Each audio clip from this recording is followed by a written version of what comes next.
ভাই বিয়ে করছিস নাকি শুনলাম? কবে? ও তাই? এত তাড়াতাড়ি বিয়ে ঠিক করে ফেললি? ভাই কি কাজ করিস তুই ভাই?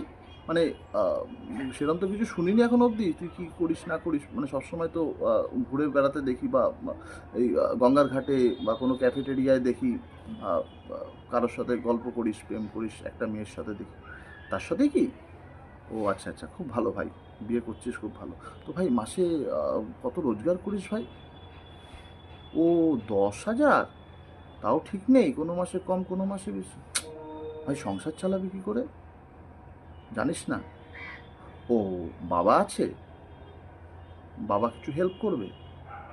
মানে বাবা মা কিছু হেল্প করবে তাই তো? মানে সেই বেস করে বিয়ে করছিস? হ্যাঁ বন্ধু, ঠিকই শুনছেন। এরকমভাবে চিন্তা ভাবনা করে আজকাল অনেক ছেলে মেয়েরা বিয়ে করছে, কিন্তু একবারও ভাবছে না যে এই বিয়েটা কতদিন টিকবে। এই বিয়েটা কতদিন টিকবে। আজকাল এই সমস্ত চিন্তা ভাবনা করে যারা বিয়ে করছে তাদের সংসারটা খুব তাড়াতাড়ি ভাঙছে। দুদিনের টোপামুচির খেলা ভাবছে এরা।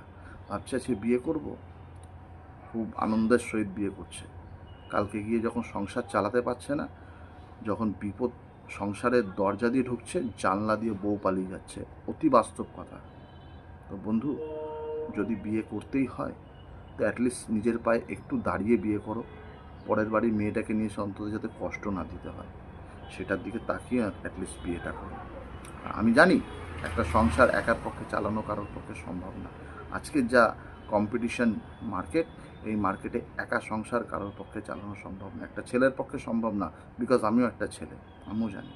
তো যদি দুজন মিলে কিছু করো আরও ভালো হয়, কিন্তু করো, এতটুকু কিছু করো যাতে তোমাদের বিবাহিত জীবনটা অনেক সুখের হয়, অনেক মধুর হয়।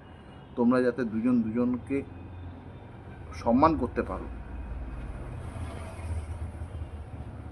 যদি ভালো লাগে ভিডিওটা শেয়ার করবেন, অনেকের কাছে পৌঁছে দেবেন, যাতে এই ভিডিওটা দেখে অনেকে মোটিভেশন পায়, বা যারা যে ভুলটা করছে সেই ভুলটা যাতে শুধরাতে পারে, আর যাতে ভুলটা না করে।